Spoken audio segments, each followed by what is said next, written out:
en este lugar. Está aquí para consolar. Está aquí para liberar. Está aquí para guiar. El Espíritu de Dios está aquí. Muévete en mí, muévete en mí, Señor. Toca mi mente y mi corazón. Llena mi vida de tu amor. Muévete en mí, Santo Espíritu, muévete en mí. Muévete en mí, muévete en mí, Señor. Toca mi mente y mi corazón. Llena mi vida de tu amor. Muévete en mí, Santo Espíritu, muévete en mí. Muévete en mí, Santo Espíritu, muévete en mí. Dios te salve María, llena eres de gracia, el Señor está contigo. Bendita tú eres entre todas las mujeres y bendito es el fruto de tu vientre, Jesús. Santa María, Madre de Dios, ruega por nosotros los pecadores, ahora y en la hora de nuestra muerte. Amén. Gloria al Padre, y al Hijo, y al Espíritu Santo, como era en el principio, ahora y siempre. Siempre, por los siglos de los siglos. Amén. Amén. Bueno, bienvenidos todos entonces a nuestro encuentro de hoy. Vamos a compartir acá la pantalla.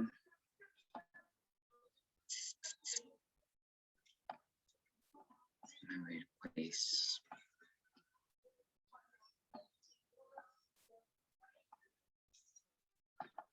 Aquí está. Bueno, entonces estamos trabajando el tema de los sacramentos, como ustedes ya saben, ya llevamos, esta es la tercera vez que nos encontramos. Les había contado pues que íbamos a tratar de hacerlo por parejas, es decir, el primer encuentro fue una introducción, ¿cierto? Hablamos pues como de las generalidades de los sacramentos en la iglesia. Luego estuvimos haciendo pues como un acercamiento al primer sacramento, que es el sacramento del bautismo.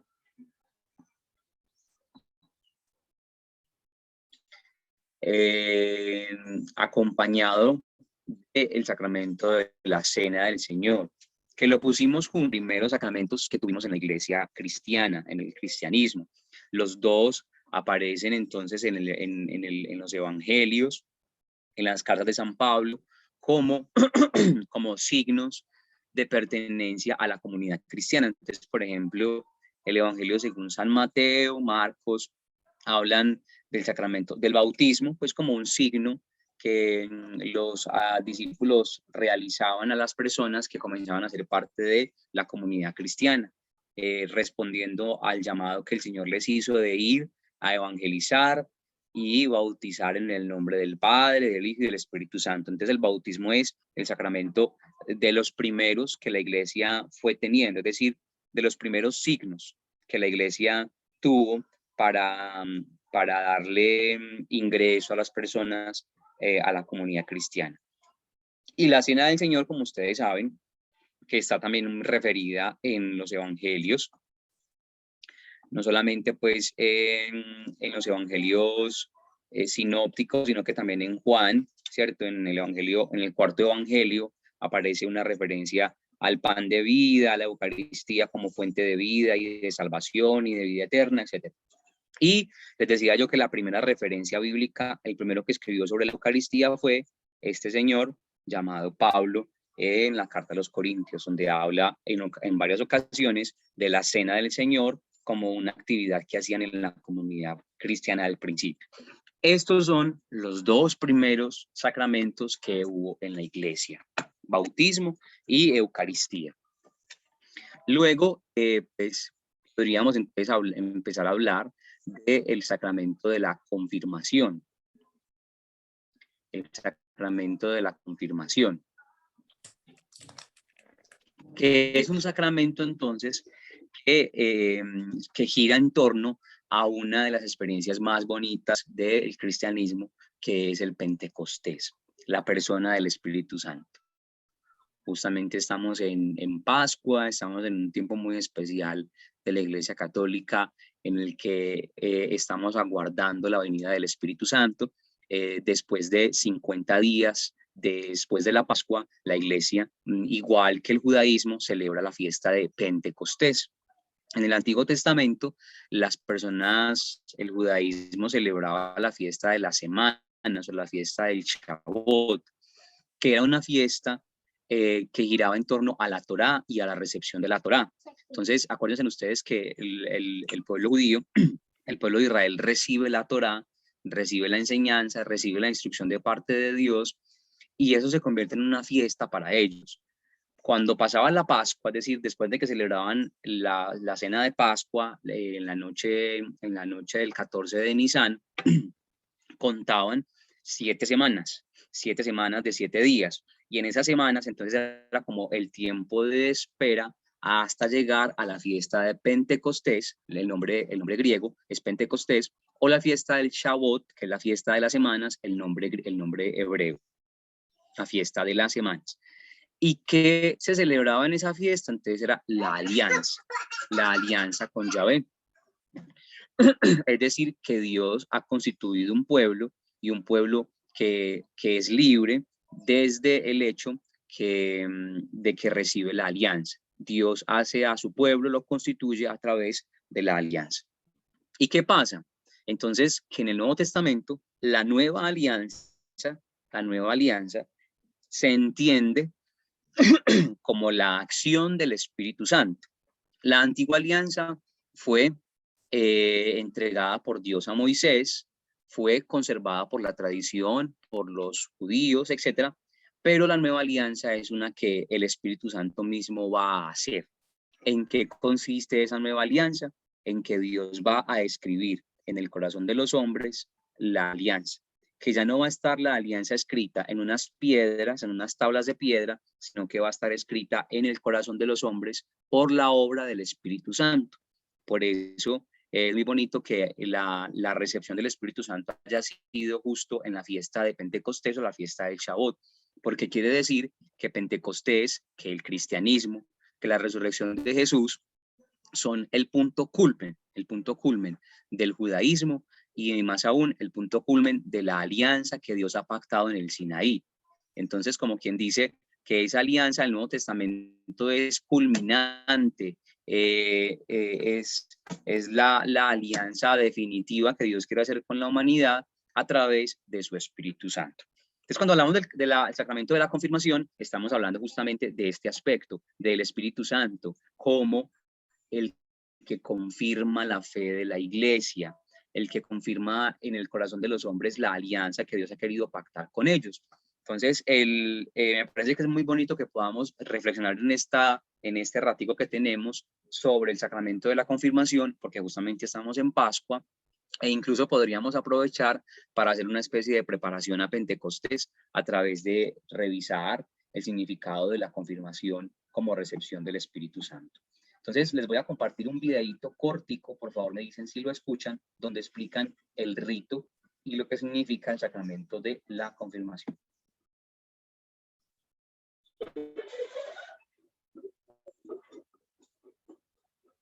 ¿Ahí escuchan? No, a usted sí. Ah, bueno, entonces voy a volver a salirme.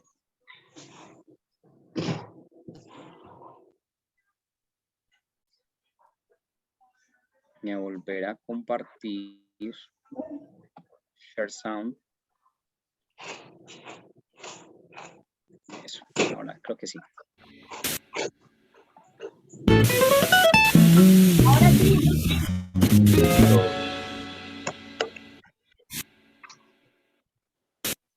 ¿Qué es la confirmación? La confirmación es el sacramento que completa el bautismo. En la confirmación somos fortalecidos por el Espíritu Santo. Espera un momento. ¿Acaso no recibimos ya el Espíritu Santo en el bautismo junto con la gracia santificante? Correcto. Con el bautismo somos santificados por medio de la gracia santificante. Nuestra alma se convierte en el lugar de descanso para Dios, y es sobre todo el Espíritu Santo que habita en el alma y que nos eleva hasta la vida de la Trinidad y acompaña nuestras acciones con su poder. Y entonces, ¿por qué necesitamos al Espíritu Santo de nuevo en la confirmación? Bueno, es como en los Evangelios, donde el Espíritu Santo es dado a los apóstoles no solo una vez, sino 2 veces. La primera vez luego de la resurrección de Jesús, y luego de nuevo en Pentecostés. Luego de su resurrección, Jesús sopló en sus discípulos y dijo: reciban el Espíritu Santo. El Espíritu Santo es como el soplo de vida, santificando a los discípulos y abriéndoles al entendimiento de las Escrituras. El Espíritu Santo los guía y los instruye, y aún así lo guardan para ellos mismos. Ellos viven y oran escondidos mientras que su fe crece. En Pentecostés todo esto cambia. El Espíritu Santo viene como un viento rugiente y lenguas de fuego. Entonces los discípulos inician a proclamar la fe abiertamente con poder y coraje. Esto es similar a lo que acontece con el bautismo y con la confirmación. En el bautismo nosotros recibimos al Espíritu Santo. Somos santificados por Él y se nos empieza a transmitir una vida nueva. En la confirmación, el Espíritu Santo nos fortalece para que tengamos el coraje de llevar este regalo al mundo.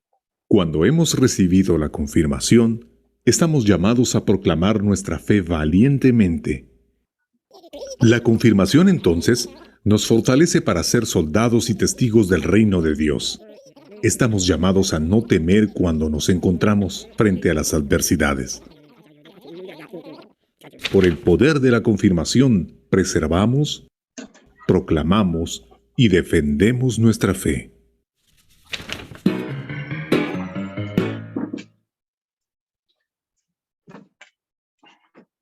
Listo, entonces es el videito, pues como introductorio sobre el significado del sacramento de la confirmación, y los quiero invitar a que hoy nos dediquemos sobre todo a hablar del ritual de la confirmación. La semana pasada habíamos hablado del bautismo y la Eucaristía desde el fundamento bíblico, que me parecía muy importante recoger eso, porque justamente como es el primer evangelio, como es los primeros sacramentos, entonces tienen muy público. No quiere decir que la confirmación no tenga, claro que sí.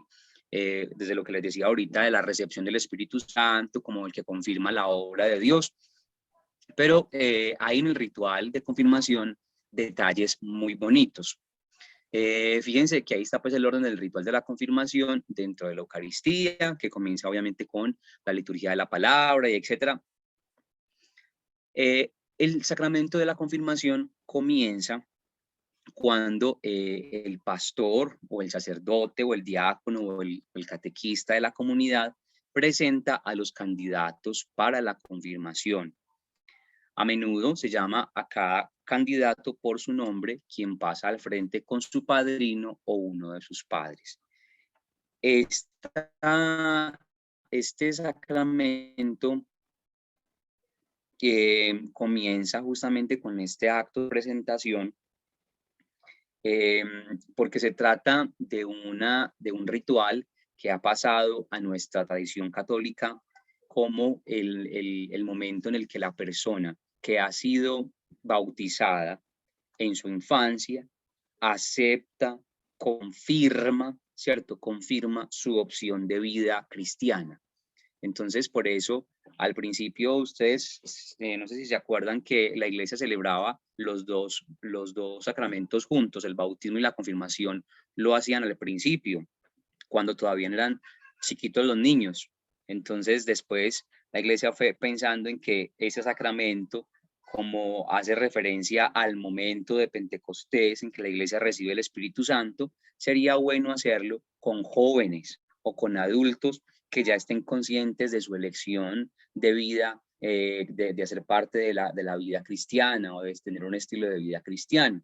Entonces comienza con una presentación, el pastor los presenta, ellos pasan al frente y después una forma en cómo se presenta la comunidad a los que van a ser confirmados en el Espíritu Santo. Hay una renovación de los compromisos del bautismo. Siempre que hay sacramentos de confirmación, se renuevan los compromisos bautismales. Solo existe un bautismo, es decir,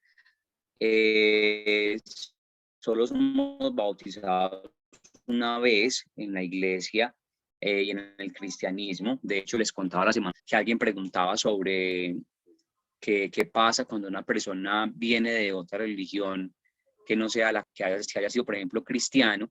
Entonces, ya está bautizado en el nombre del Padre, del Hijo y del Espíritu Santo. Lo que hacemos en la Iglesia Católica es terminar, ¿cierto? Concluir con los sacramentos, con la parte del sacramento que le hizo falta, la unción con el crisma, las bendiciones, etcétera, etcétera. Pero el bautismo en su materia primordial, que es el agua y la Trinidad, ya está realizado. Hay un solo bautismo. Entonces, ¿qué pasa si nosotros queremos como recibir otra vez el bautismo? Es decir, como sentir que otra vez somos bautizados. Simplemente hay que hacer la renovación de los compromisos bautismales, porque el bautismo imprime un carácter, es decir, imprime un carácter indeleble en la persona. Es un sello que recibimos. Y por eso no se puede quitar, pero sí se puede renovar y se debe renovar, porque no solamente es un ritual, sino que también, como les decía al principio, en la primera charla, no solamente es un ritual, sino que es fundamentalmente un estilo de vida. Y como ese estilo de vida, hay que confirmarlo constantemente. Entonces, hay que renovarlo, constantemente. Entonces, hay una renovación de los compromisos bautismales, justamente porque el sacramento del bautismo y el sacramento de la confirmación, pues van de la mano. Son dos sacramentos que, como decía el video, se complementan, se relacionan, porque son sacramentos de iniciación cristiana. Y en el primero es como la puerta, el bautismo es la puerta de acceso a la iglesia, pero la confirmación es como el sí de parte del creyente para aceptar ese estilo de vida cristiano. Luego viene otro ritual que es la imposición de las manos. Entonces, en este ritual, el obispo y los sacerdotes que administran el sacramento, vale la pena pues decir que no siempre es un obispo el que confirma. A veces los obispos le conceden la potestad al sacerdote de la comunidad para que sea él quien confirme a los jóvenes de su comunidad, pero es un permiso especial que el obispo da. La iglesia siempre ha puesto al obispo como el ministro de la confirmación. Él es el ministro ordinario de la confirmación, pero puede ser que exista otro ministro extraordinario de la confirmación, que sería el sacerdote de la comunidad. Entonces, la imposición de las manos a cargo del obispo o del sacerdote que está administrando el sacramento, impone sus manos sobre todos los candidatos, extendiéndolas sobre ellos. El obispo pronuncia la oración para pedir a Dios los dones del Espíritu Santo. Entonces hay ahí como la unción a través de desde el signo de la imposición de las manos. Y es un signo muy bonito porque tiene varios significados. Un signo de acogida, un signo de sanación, un signo de transmisión del Espíritu Santo, un signo de bendición. Por ejemplo, hay unas citas bíblicas del Antiguo Testamento y del Nuevo Testamento. Dice, por ejemplo, Timoteo, no impongas las manos sobre nadie con ligereza, compartiendo así la responsabilidad por los pecados de otro. Guárdate libre del pecado, porque a través de las manos es como el concepto, a través de las manos también se transmite la bendición o la maldición. En Marcos dice, y tomándolos en sus brazos, los bendecía, poniendo las manos sobre ellos. Esto lo dice sobre Jesús, que imponía las manos sobre los niños y ellos era como una manera de bendecirlos. Lucas también dice, al ponerse el sol, todos los que tenían enfermos de diversas enfermedades se los llevaban a él y poniendo él las manos sobre cada uno de ellos, los sanaba. Es decir, que hay de la imposición de las manos, que es un efecto pues que tiene sobre aquellos que reciben la imposición de las manos, y aparece en Lucas en la persona de Jesús. Hechos capítulo 8 dice: entonces les imponían las manos y recibían el Espíritu Santo. Fíjese que esta es la imagen entonces que hay detrás. La iglesia primitiva, la manera en cómo transmitía el don del Espíritu Santo era a través de la imposición de las manos. Muy al principio, después de Pentecostés, los hermanos oran unos por otros, se imponen las manos y reciben la efusión del Espíritu Santo. Apocalipsis dice: cuando le vi, caí como muerto a sus pies, y él puso su mano derecha sobre mí diciendo: no temas, yo soy el primero y el último. Hay ahí pues otra referencia muy bella a la forma en cómo ya el Cordero resucitado pone la mano sobre un necesitado. Aquí hay referencias del Antiguo Testamento, porque de todas maneras la imposición de manos es una práctica más bien hebrea, una práctica del pueblo judío, que como les decía, pues tiene el significado de transmitir bendición, acogida, incluso sanación, pues como la compañía de una persona hacia otra. Y también en el caso de la ofrenda o la expiación, es decir, el perdón de los pecados. Por ejemplo, dice aquí Levítico 3:2: pondrá su mano sobre la cabeza de su ofrenda y la degollará a la puerta de la tienda de reunión. Y los sacerdotes, hijos de Aarón, rociarán la sangre sobre el altar por todos los lados. Poner las manos sobre el cordero, poner las manos sobre la ofrenda, es transmitirle a esta persona también el pecado. Se transmite también el pecado a través de este tocar a la ofrenda. Entonces era como que comunico mi pecado a esta ofrenda para que sea quemado, ¿cierto? Sea muerto, así como muere la ofrenda que se entrega. Levíticos 4:15 dice: los ancianos de la congregación pondrán sus manos sobre la cabeza del novillo delante del Señor, y el novillo será degollado delante del Señor. De nuevo la imagen sacrificial, donde el significado es la muerte, la reconciliación o la expiación. Levíticos 16:21 dice: después Aarón pondrá ambas manos sobre la cabeza del macho cabrío y confesará sobre él todas las iniquidades de los hijos de Israel y todas sus transgresiones, todos sus pecados, y poniéndolo sobre la cabeza del macho cabrío, lo enviará al desierto por medio de un hombre preparado para esto. Esta imagen es la imagen que ustedes van a conocer como el chivo expiatorio o la ofrenda de expiación. Consistía en que se ponía las manos sobre una ofrenda, una cabra o un chivo, o un ternero, un animal. Se ponía ambas manos sobre el macho cabrío, y dice que había que confesar como los pecados, decir los pecados, y cargarlos sobre esta ofrenda, y luego se enviaba esa ofrenda al desierto para que muriera. Es una forma pues como de ejercicio de expiación, donde se transmite el pecado a otra persona para que vaya al desierto.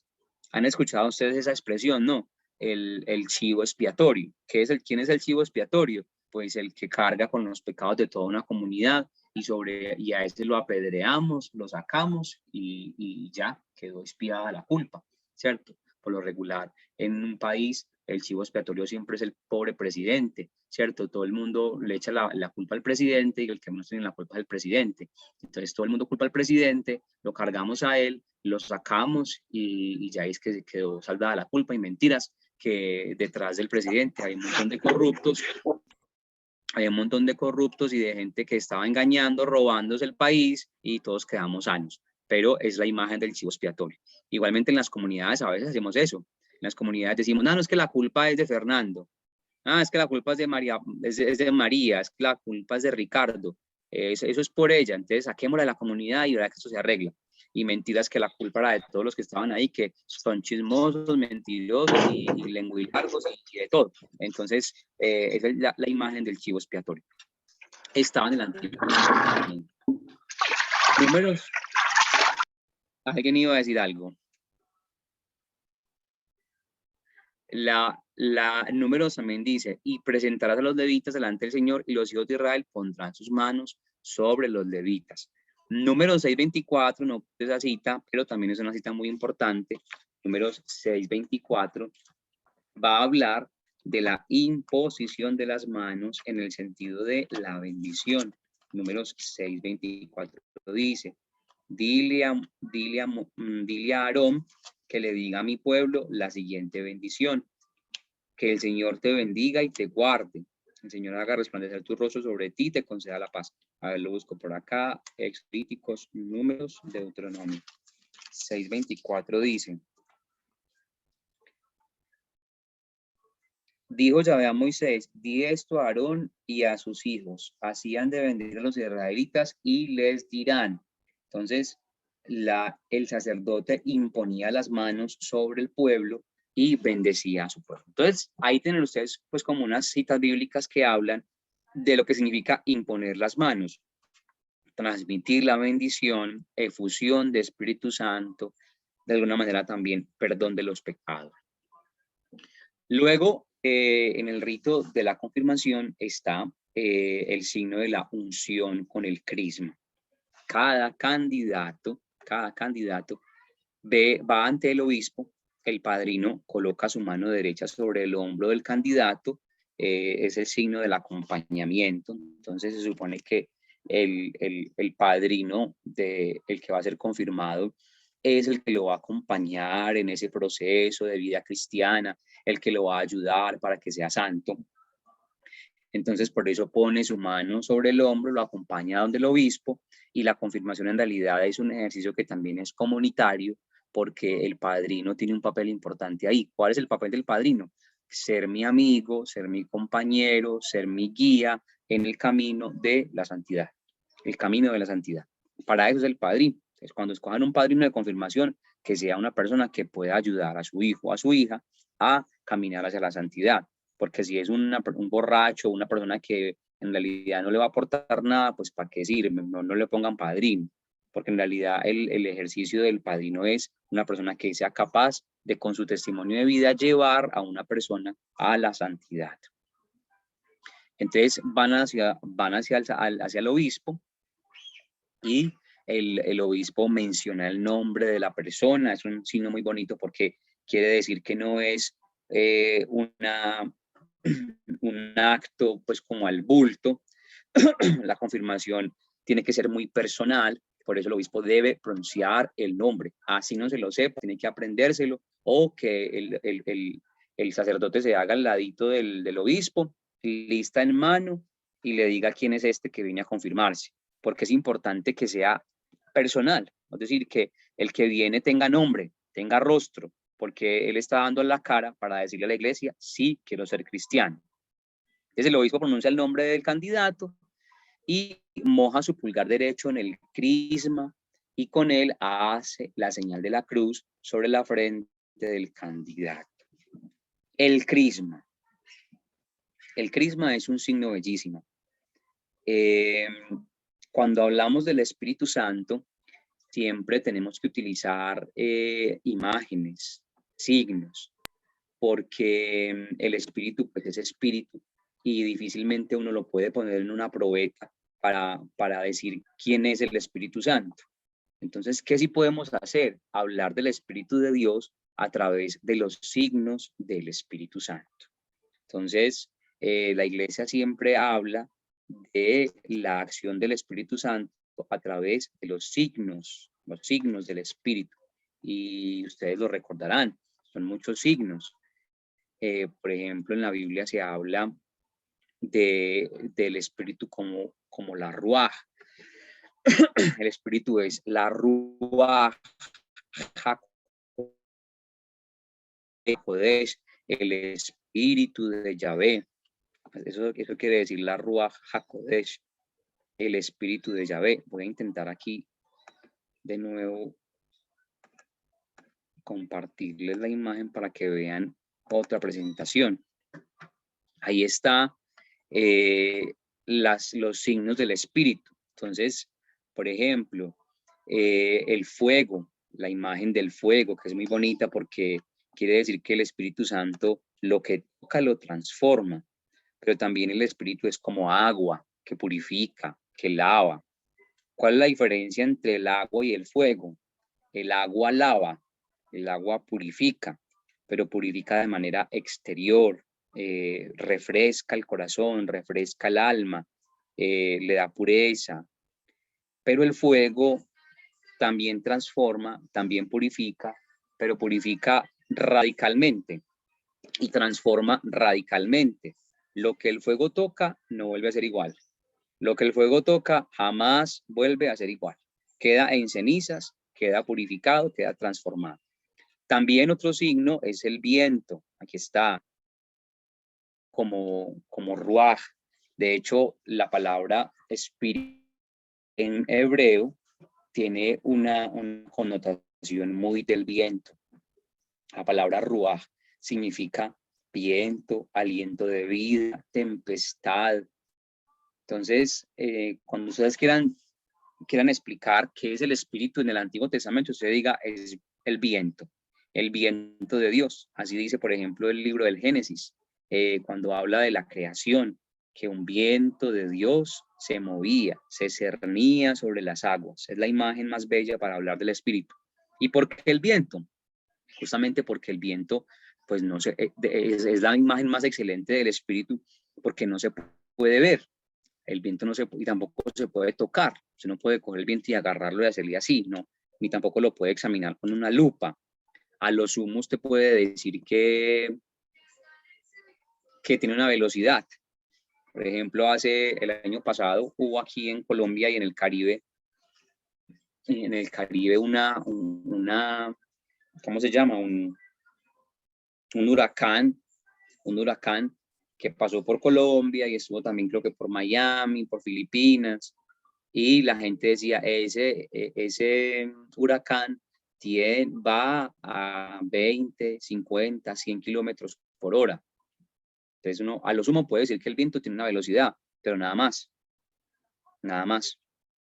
Entonces la imagen de la Biblia, la imagen que la Biblia más utiliza para el espíritu es la imagen del viento, ¿cierto? La ruaj. Por eso la expresión ruaj viene acompañada de ciertos significados, aliento de vida, viento, tempestad. Es una imagen muy bonita. ¿Y por qué el viento? Justamente porque el viento tiene una característica y es que no se puede ni tocar, ni palpar, ni coger en una probeta, pero se puede experimentar, se puede sentir su presencia solo cuando está. Entonces el Espíritu de Dios es así, solo se puede experimentar, solo se puede experimentar. Eso es lo que quiere decir la palabra de Dios cuando habla de la ruaj, de que es el Espíritu de Dios, es decir, es aquella realidad de Dios que solo se puede experimentar cuando está, solamente se puede palpar, solamente se puede vivir cuando sopla, por sus efectos. Entonces el Espíritu es el efecto de Dios, lo que hace Dios, la acción de Dios. Y ahí están las imágenes, entonces fuego, agua, viento, también la mano de Dios, el dedo de Dios, la voz de Dios, el maestro interior, etc. En el caso de la confirmación, el signo excelente, el signo principal es justamente el signo del aceite. ¿Por qué el aceite? Porque resulta que el aceite tiene una característica especial y es que lo que el aceite toca, lo penetra. Si usted coge una piedra del río, la piedra lleva en el río siglos y siglos y siglos, usted puede coger una piedra del río, rompe y se va a dar cuenta que la piedra que está en el río está seca. Es decir, usted abre la piedra y la piedra va a estar por dentro seca. Pero si usted mete una piedra en un frasquito de aceite y la deja de un día para otro, al otro día va a estar totalmente impregnada. Entonces, el rito de la confirmación usa justamente el símbolo del aceite porque el Espíritu Santo penetra en el corazón de las personas. Entonces es buscar la penetración del Espíritu Santo hasta lo más profundo del corazón del hombre. que escruta la médula, como dice bellamente también el texto de la carta a los Hebreos. El Espíritu Santo lo escruta todo, ¿cierto? Lo conoce todo, penetra hasta la profundidad del corazón de los hombres. Por eso es tan bonito el signo del crisma aplicado por el obispo, que también tiene otros significados. También tiene un significado de sanación, se pone aceite sobre los enfermos, como dice la carta de Santiago. Si hay algún enfermo entre ustedes, que llame a los sacerdotes para que lo unjan con aceite y recupere la sanidad, dice la carta de Santiago. Pero en este caso, el crisma representa la unción. Fíjense que la palabra unción viene de ungir, viene de untar. ¿Qué es la unción? La unción es untar a una persona de aceite. A los reyes en Israel se les ungía. Y la unción no era como la hacemos nosotros, así pues con un poquitico de aceite ahí en la frente y ya. La unción era derramar un frasco de aceite de la cabeza a los pies. Entonces, cuando Samuel elige a Saúl, agarra un cuerno lleno de aceite, es decir, 1 litro de aceite, y se lo derrama de cabeza a pies a Saúl. Igual cuando va y elige a David, también agarra un cuerno de aceite y se lo derrama completamente de cabeza a pies a David. La imagen de la unción es muy bella porque quiere decir que el Espíritu Santo quiere entrar de manera absoluta, penetrante en la vida de una persona y que lo posee. Por eso la palabra unción se dice en hebreo Masiaj, Masiaj, de donde viene la palabra Mesías. Y en griego es la expresión Christos. ¿Cómo se dice ungido en griego? Se dice Christos. Entonces, por eso decimos que Jesús es el Cristo. Jesús es el Mesías. Jesucristo. Es decir, Jesús es el ungido. El lleno del Espíritu Santo. El plenamente lleno del Espíritu Santo de Dios. Y detrás de esa expresión está entonces la imagen del aceite que penetra hasta la profundidad del corazón del hombre para transformarlo. Entonces, por eso el signo de la confirmación es este. Primero la imposición de las manos, pero de manera especial la unción con el crisma. Quiere decir que a partir de esta unción comenzamos a ser Cristos, es decir, Mesías, es decir, ungidos por el Espíritu Santo. Es una unción nueva, fresca del Espíritu Santo de Dios.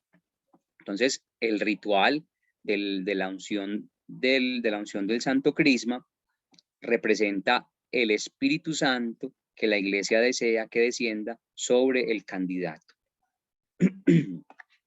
Muy bien. Luego, pues, el ritual continúa con la oración de los fieles. Es la oración pues, que siempre hacemos en la iglesia. La oración que es signo de la oración de toda la iglesia. Y hasta ahí es el ritual propiamente dicho del sacramento de la confirmación. ¿Qué pasa? Una vez confirmados, entonces los relatos de la Biblia nos hablan de los efectos del Espíritu Santo. Es decir, nos dicen qué es lo que hace el Espíritu Santo en nosotros. Yo les voy a mostrar una presentación de un curso que estamos haciendo también en Yeshua, en la escuela bíblica, sobre Espíritu Santo. Este curso se llama así, el Espíritu Santo y sus dones y carismas.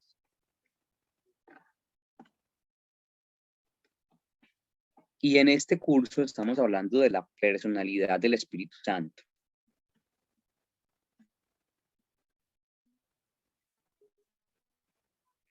Y estamos diciendo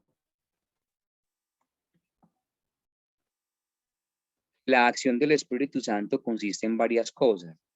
Primero, ¿para qué sirve el sacramento de la confirmación? Aquí les voy a presentar, grosso modo, cuál es la acción del Espíritu. Según Marcos dice que la acción del Espíritu Santo fundamental es ayudar en momentos difíciles. Es como la voz de Dios que le habla al corazón del hombre para los momentos difíciles. Y Jesús dice, no se preocupen lo que van a decir cuando los acusen, porque no hablarán por ustedes mismos. El Espíritu Santo hablará por ustedes. Espíritu Santo hablará por ustedes. ¿Qué dice Mateo? Mateo nos dice que es el que forma a Cristo en María, pero fundamentalmente Mateo nos dice que es una fuerza poderosa.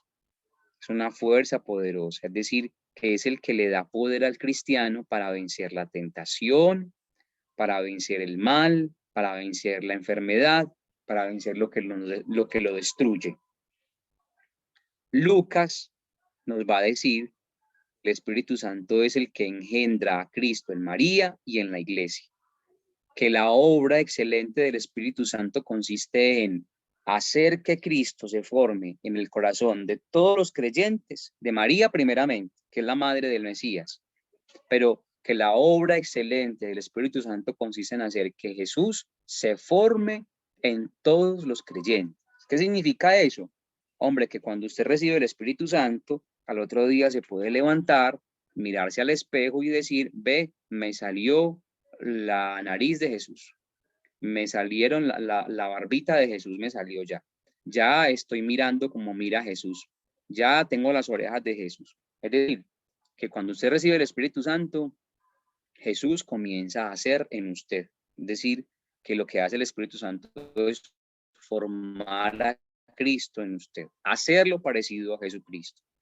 No solamente en María, sino que también en toda la iglesia.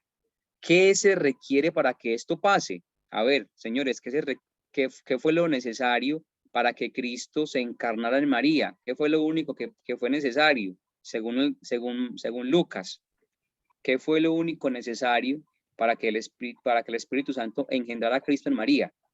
Su sí. Que María dijera que sí. Muy bien. Que María aceptara la acción del Espíritu Santo. Por eso Lucas pone como modelo a María, porque María es el modelo de la acción del Espíritu Santo. ¿Cómo así? ¿Qué es lo que hay que hacer para que Jesús se forme en mí? Respuesta, decir que sí. Y decirle que sí a Dios, no solamente de labios, sino aceptando el proyecto de vida que Dios ofrece. Juan va a decir muchas cosas sobre el Espíritu Santo. Es bellísimo Juan. Juan dice que el Espíritu Santo viene del interior de Cristo, que es el Espíritu de Jesús, que da testimonio de Jesús, que convence al mundo de pecados, pero fundamentalmente dice Juan que el Espíritu Santo nos llevará a la verdad completa. El Espíritu Santo nos conducirá hasta la verdad completa. ¿Qué significa esto? Que el Espíritu Santo es el que lleva al cristiano a conocer a Dios. Es el que hace conocible a Dios, el que nos permite conocer a Jesucristo, que es la verdad. ¿Se acuerdan que Pilato le preguntó a Jesús, ¿y qué es la verdad? Y Jesús se quedó callado, queriendo decir con eso Jesús que Él es la verdad. Entonces, ¿qué es lo que es el Espíritu Santo? Conducir a la verdad completa, es decir, al conocimiento pleno de Cristo. Lleva a la verdad, al conocimiento pleno de la persona de Cristo.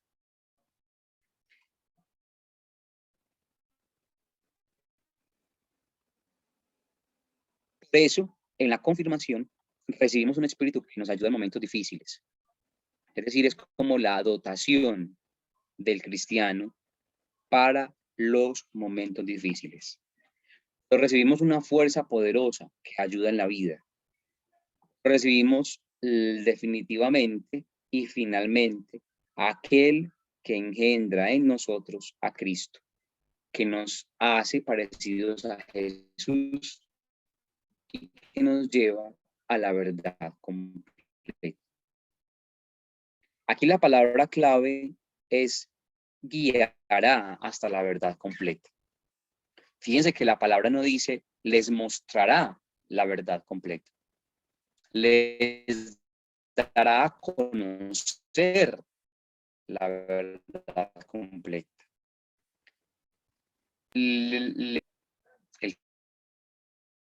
Porque es que hay una distinción entre la verdad en sentido griego y la verdad en sentido hebreo. Para los griegos, la verdad se dice aletheia. Un griego cuando quiere hablar de la verdad dice aletheia, aletheia. ¿Y qué es aletheia? Quitar el velo, quitar el velo. ¿Cómo así? El griego dice que detrás de las cosas hay una esencia fundamental. Entonces, ¿en qué consiste conocer la verdad? La verdad se conoce en la medida en que usted sea capaz de quitarle el velo a las cosas y descubrir la esencia fundamental de las cosas. Entonces, en ese sentido, la verdad es ciencia. Usted tiene que hacer ciencia para poder conocer la verdad. En cambio, la palabra hebrea para decir verdad es la palabra emet. Emet, que está relacionada con la expresión amén. Y amén no significa simplemente sí u ok. No. Significa firmeza. Amén significa estoy firme, así como dicen los soldados al sargento. Sí, mi sargento. Sí, mi coronel. Estoy firme, firme, firmeza. Pero es una firmeza, ojo a esto, en la voluntad de Dios. Yo me afirmo en Dios. Afirmo mi vida en Dios. Construyo mi vida en Dios. Y como estoy afirmado en Dios, confío en Dios y me dejo guiar por Él. Entonces, el conocimiento de la verdad para un hebreo no es que Dios me va a decir la verdad. No es que Dios me va a decir la verdad, no. La verdad no se dice, la verdad se revela, la verdad se manifiesta, la verdad se pone de manifiesto. Por eso cuando Pilato le pregunta a Jesús, ¿y qué es la verdad? Pilato estaba preguntando, dígame qué es la verdad, o sea, ¿dónde está la verdad? ¿Quién dice la verdad? Y Jesús no le dice quién dice la verdad, sino que le dice, aquí estoy, aquí. Porque la verdad no simplemente se conoce, sino que se revela. ¿Qué quiere decir esto? Que el Espíritu Santo nos guía a la verdad. Es decir, es el que nos arrastra por la vida, el que nos empuja por la vida para que conozcamos a Dios, para que conozcamos la verdad, para que aceptemos la verdad y para que nos dejemos edificar por la verdad. Esa es entonces como la distinción que hay ahí. Lo que recibimos en la confirmación es ese espíritu de verdad que lleva hasta la verdad completa.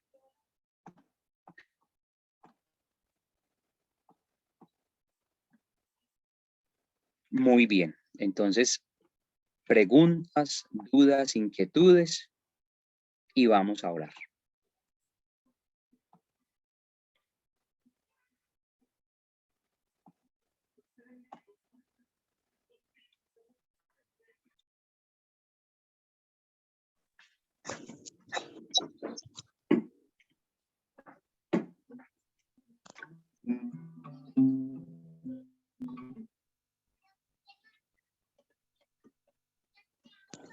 Hermano, yo sí tengo una pregunta. ¿Por qué Dale. ¿Por qué es que el Santo Crisma no se utiliza tan seguido en los fieles? Porque pues pareciera que nada más en el tiempo de confirmación y ya, ¿no? Sí. ¿Por qué? Justamente en realidad pues sí se puede utilizar en muchos momentos. Igual es un aceite, un aceite bendecido y la iglesia incluso lo usa para las bendiciones, para las consagraciones, también para el orden sacerdotal, para la confirmación, y se supone que se puede ungir al pueblo creyente cuando haya necesidad de sanación y bueno, en la unción de los enfermos. Pero en realidad ha sido un elemento que poco se ha utilizado en la iglesia, más como por conocimiento de su significado bíblico, por falta pues como de valorarlo. Pero sí tiene un significado muy bello en la palabra y digámoslo así, como un significado de sanación muy especial en la tradición bíblica y de la iglesia. No sé. Sí. Entonces, si yo me acerco a un sacerdote y le digo que se me puede ungir con el Santo Crisma, porque sienta necesidad espiritual o algo así, ¿estoy en mi derecho como laico? Sí, pues ya usted tiene todo el derecho, pero el cura también tiene todo el derecho de decirle que no, Ok. Sí, porque, pues es que, porque no es, no, a veces hay como mucha prevención con ese tipo de cosas, fundamentalmente porque como es un sacramental, es un signo pues, que es signo de la sanación, a veces la gente lo malinterpreta como una especie de superstición. Entonces hay muchos curas que tienen como cierto recelo de aplicarlo. muy bien. Pero sí tiene pues como ese significado. Y hay sacerdotes que lo hacen con mucha frecuencia en las misas de sanación.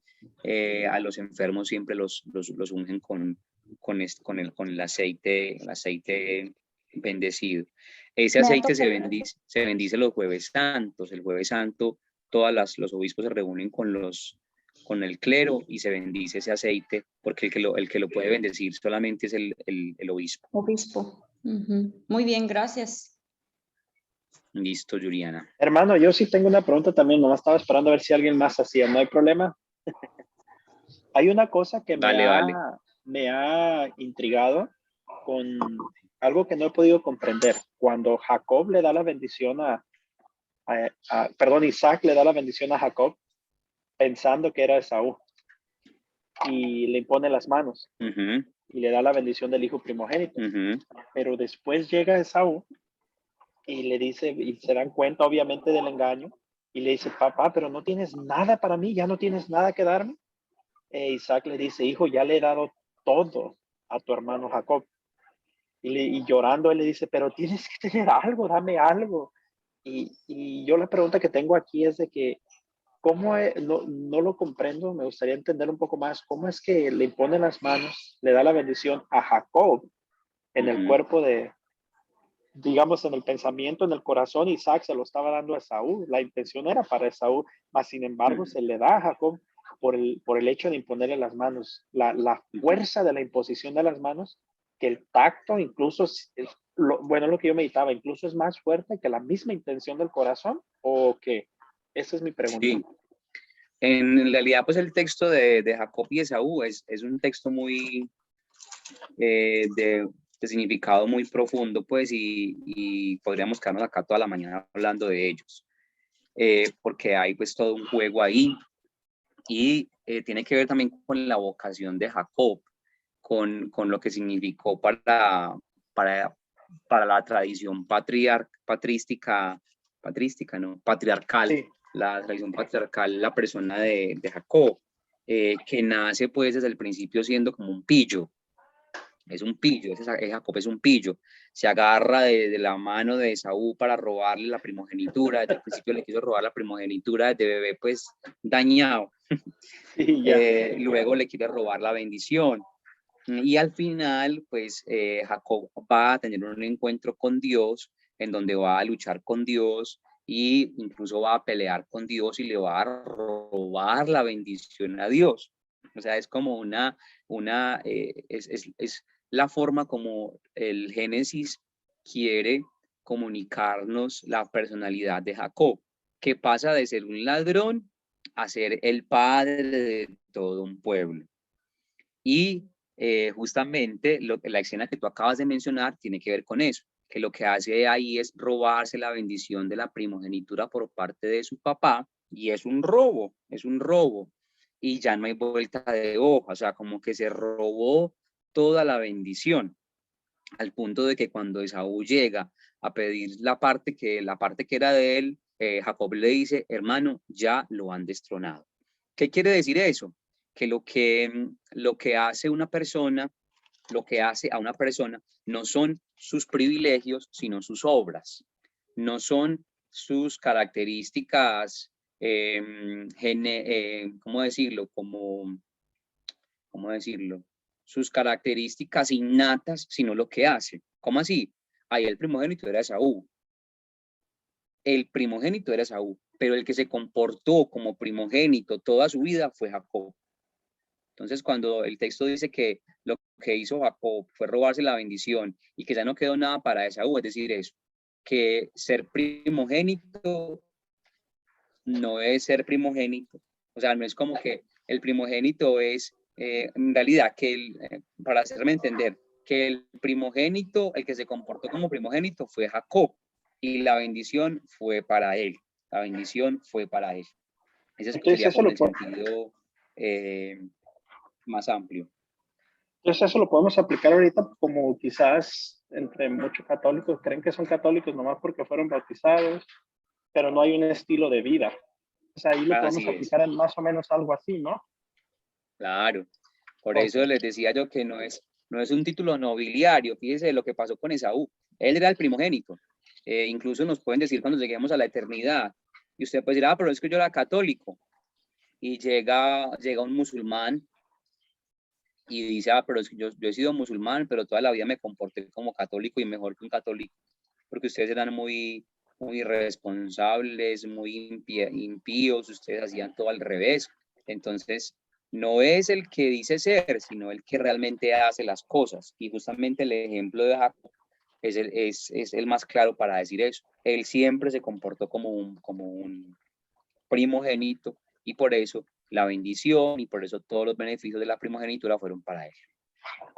Ok, gracias. Listo. Bueno, entonces, si alguien más va a preguntar, bien pueda. Bueno, entonces oremos. En el nombre del Padre, del Hijo y del Espíritu Santo. Amén. Padre nuestro que estás en el cielo, santificado sea tu nombre. Venga a nosotros tu reino. Hágase tu voluntad en la tierra como en el cielo. Danos hoy nuestro pan de cada día. Perdona nuestras ofensas como también nosotros perdonamos a los que nos ofenden. No nos dejes caer en tentación y líbranos del mal. Amén. Dios te salve María, llena eres de gracia, el Señor está contigo. Bendita tú eres entre todas las mujeres y bendito es el fruto de tu vientre Jesús. Santa María, Madre de Dios, ruega por nosotros los pecadores, ahora y en la hora de nuestra muerte. Amén. Gloria al Padre, y al Hijo, y al Espíritu Santo, como era en el principio, ahora y siempre, por los siglos de los siglos. Amén. En nombre del Padre, del Hijo y del Espíritu Santo. Amén. Bueno, mis hermanos, nos vemos en 8 días. Vamos a entrar entonces en 8 días en los sacramentos de vocación, que son el orden sacerdotal y el matrimonio. Orden sacerdotal y matrimonio, con el favor de Dios. Bueno, hermano, muchísimas gracias. Dios te bendiga. Un fuerte abrazo y ya nos estamos viendo todos, si Dios permite, la próxima semana. Bendiciones. Un abrazo.